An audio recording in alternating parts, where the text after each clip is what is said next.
understand it, Lord. Why won't they listen? I'm preaching your living word, but their hearts are dead. I have preached to the kings and the rulers of India. Hundreds of Brahmins in Kerala have turned to faith through my preaching. But these people don't even listen. Why should they listen?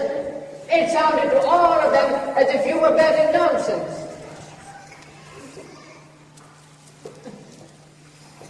Did you hear me? No one could understand what you were saying. I said... I know what you said.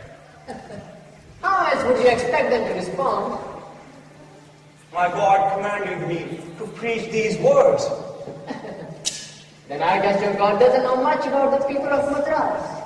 My God knows all things and can do all things. If your God can do all things, couldn't he have chosen someone better than you to bring his good news? Is everyone in this city as friendly as you? No. They are all much worse. No one else in Mylapore would ever listen to a foreigner, especially a Jew. Why are you talking to him? He has potential. Potential for what? Potential for entertainment. Potential for giving me lots of money. Wow, that would be a good news, wouldn't it? I don't have much money. Then you had better be very entertaining. I don't want to entertain these people, but bring them to the good news of God's salvation. I have traveled all over Asia, bringing this message. That may be so, but your approach will never get through to our people here in Mylapore. I noticed. In light of your problem, foreigner, I am here to help you. Help me? For a price, of course. Of course, but I cannot imagine how you could help me. If my friend does not help you, do you think you will ever get through to our people? I don't know. So, start here. Yes, start here. I already tried, and they all left. He already tried, and they all left. No, I don't mean start there. I mean start here. Here? With me. With you? With him? I'm not with you. If you can convince me about your God, then you can convince anyone. Yes. He does not believe in anything. In vegetables, animals, humans, or divine. Why is that? Look at me, foreigner. I'm crippled. I'm poor. I have no caste. I am an untouchable. Yes. He is as untouchable as they come. Nobody touch him. Even I don't touch him. He is totally untouchable. Jesus Christ, the one I preach about, also was poor. But he didn't live in the streets like I do. He didn't see mothers throwing their little baby girls into the gutters. He didn't every day have to watch withered old women covered in sores lying on the ground with no one to care for them. No one to feed them. But I see all of these things. Babies born dead, children molested and then tossed away, the poor becoming poorer and the rich becoming colder in their heart, and nobody cares. This is the real world. What kind of God would create such a stinking hole of suffering? The one true God sees all of the misery of this world and weeps. And what good will weeping do if your God does nothing when the misery? He did do something. He sent his son into this world to live among people just like this.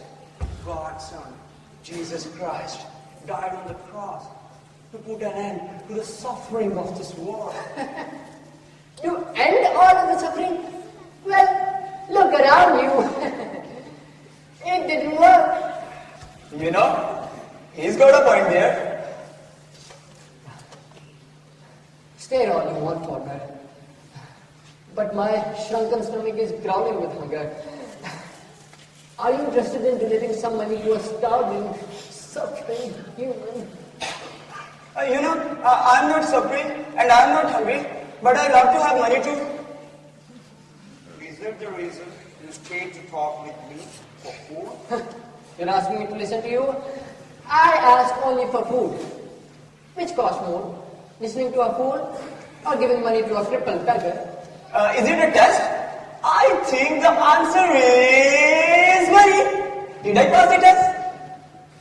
I will give you money for food.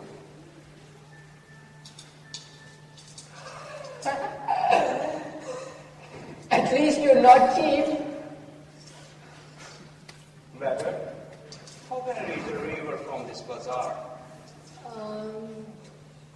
If you follow that route, you can reach there in an hour or less. Why are you going there? I can cool my feet in the waters and pray to my God for His wisdom. That would take a miracle. I need a miracle. This is very strange, man, isn't he? Usually when holy men passes to Mylapore, they beg for money or pronounce blessing on ones who feeds them. This one comes and tells us we all are sinners. Yes, Sabiratha. He is a strange one. Then, why are you wasting your time talking to him? Who else would I talk to? I'm an untouchable just like you. Besides, he gave me money for food today. He gave me money too. I think I like him. Not much money, I think. Much more than I expected. Probably a lot more than he can afford. He worries me. Me too. I don't think it will take long before the king hears what he's preaching. And then...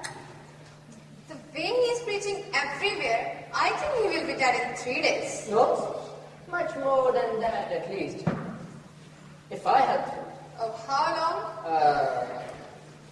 A week? Wow, you have lots of faith. long? Foolish little friend. The stranger was as good as dead the moment he began preaching in the bazaar. I think he will probably keep his own head for about 2 more days. Of course, I mean Janice. It seems, Sabiratha, that you have underestimated my powers. I guarantee that I'll be able to keep the stranger safe for 7 full days. Oh, if you're that confident, bet on it. I would, if I had something to bet with. What about the feast to Shiva next month? They give lots of food to the poor, rice, maize, corn. Yes, good idea. If the foreigner is live 1 week from today at noon, you can have my portion of food from festival. And if the foreigner is dead, I can have your portion. You mean Prag give me his portion? Yeah, that's what I said. Is it not? And you promise not to report him to the king, either directly or indirectly? And you have to promise you won't say him anything about this little girl, okay? I promise. Now you give me a promise. Okay. I, Amrita, swear I won't do or say anything that will put that Jew in any danger. Goodbye then. Wait a minute. Where are you going? I'm off to the river to protect my wealth. Good luck. It will take more than you for that man and his message to last 1 week. It will take a miracle